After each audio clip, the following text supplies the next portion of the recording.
Guys, di video saya kali ini saya akan berbagi tetap tentang angkutan umum di Kota Kupang atau BEMO. Jadi mungkin di antara teman-teman yang sering menonton video saya atau yang sering melihat angkutan umum atau BEMO di Kota Kupang merasa penasaran selama ini berapa sih kira-kira penghasilan ketika kita menjadi supir BEMO. Berapa penghasilan hariannya, berapa penghasilan bulanannya. Kira-kira dari penghasilan itu bisa tidak untuk mencukupi kebutuhan kita sehari-hari. Jadi sebelum saya lanjut ke videonya, untuk teman-teman yang belum berlangganan, silahkan klik tombol subscribe di bawah ini. Dan jangan lupa juga share ke teman-teman yang lain supaya mereka tahu apa yang teman-teman tahu.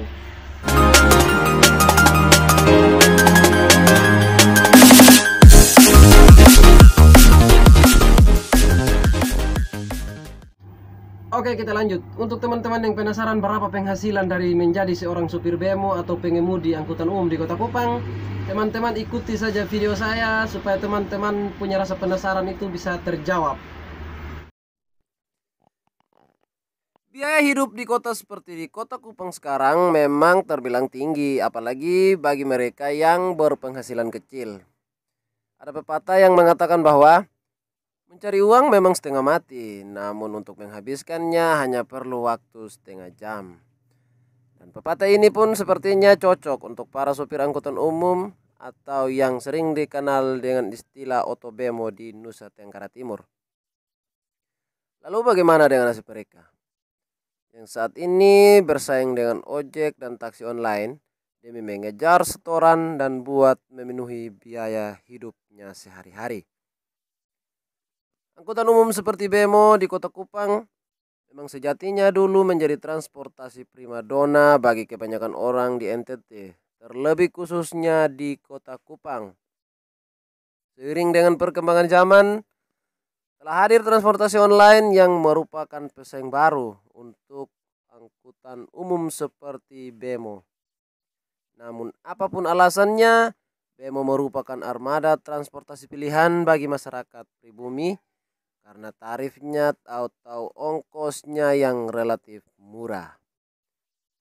Kehadiran ojek dan taksi online mau tidak mau bikin para sopir angkot semestinya harus bekerja keras demi mendapatkan uang buat kehidupan hidupnya sehari-hari. Belum lagi bagi mereka para sopir angkot yang sudah berkeluarga dan tentunya mengeluarkan biaya buat menghidupi istri dan anak-anaknya. Kalian pasti penasaran kan? Berapa sih penghasilan supir BEMO di Kota Kupang saat ini? Berdasarkan pengamatan selama ini, saya telah merangkum beberapa pendapatan supir angkutan umum atau BEMO per harinya maupun per bulan.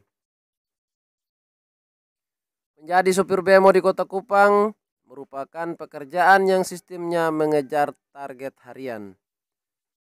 Berbeda bagi mereka yang para saudagar mengemudikan BEMO-nya sendiri tanpa menggunakan jasa para supir atau karyawan.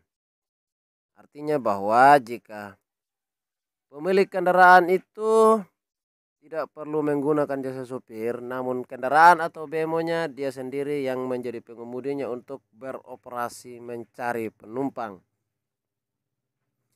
Penghasilan supir BEMO di Kupang seharinya tidak pernah menentu. Semuanya ditentukan oleh situasi dan kondisi. Terkadang mencari penumpang bisa saja ramai, bisa juga sepi. Apalagi faktor yang mempengaruhi banyaknya penumpang di Kota Kupang, terlebih khusus dengan adanya anak kuliah dan anak sekolah. Jika diambil dalam kisaran rata-rata, maka penghasilan kotor dalam satu hari berada dalam kisaran Rp450.000. Itu adalah penghasilan hariannya. Dari penghasilan itu akan dimasukkan menjadi setoran kepada pemilik kendaraan BEMO atau saudagar sebanyak Rp200.000 per harinya. Uang selebihnya akan digunakan untuk mengisi bahan bakar. pada kendaraan dalam kisaran Rp200.000 atau setara dengan 30 liter bahan bakar atau bensin. Dan itu akan digunakan dalam 1 hari beroperasi secara antero. Lalu bagaimana dengan sistem penggajiannya? Sistem penggajian untuk supir pun berdasarkan kesepakatan antara pemilik kendaraan dan para supir. Biasanya yang sering dipakai di Kota Kupang adalah para supir diwajibkan untuk mencapai target setoran sebesar Rp6 juta per bulan, yang artinya dihitung dari setoran harian sebanyak 200.000 per hari. Jadi kalau dikalikan 200.000 per 30 hari, maka pendapatan bulanannya adalah Rp6 juta. Dan jika kesepakatan itu terpenuhi, maka dari jumlah target setoran tersebut para pemilik kendaraan mengambil Rp5 juta, lalu Rp1 juta diberikan kepada supir dan itu merupakan gaji bulanannya. Jangan khawatir, yaitu hanya diambil dalam hitungan rata-rata. Terkadang penghasilan harian para supir bemo ini pun bisa lebih dan bisa kurang.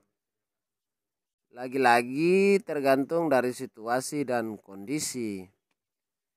Dan kalaupun penghasilan hariannya lebih, maka secara mutlak itu adalah milik para supir. Mungkin kalian bertanya, bagaimana jika pendapatan atau setoran tersebut tidak mencapai Rp6 juta dalam sebulan? Persoalan ini pun tetap ada penyelesaiannya. Jika supir tidak mencapai target Rp6 juta dalam sebulan, maka sistem penggajiannya pun akan dihitung 10% dari target yang diperoleh selama 1 bulan. Misalnya, jika dalam 1 bulan supir hanya mencapai target Rp4.500.000, maka secara otomatis dia akan memperoleh gaji bulanan sebesar Rp450.000. Dan itu berdasarkan hitungan 10% dari pencapaian bulanan tersebut. Segala bentuk kerusakan angkutan yang tidak disengajakan merupakan tanggung jawab bersama antara supir dan pemilik kendaraan tersebut. Itulah beberapa fakta tentang penghasilan supir angkutan umum atau bemo di Kupang yang saya bisa rangkum, dan jika ada yang kurang silakan sampaikan di kolom komentar sehingga bisa menjadi rekomendasi untuk video saya selanjutnya.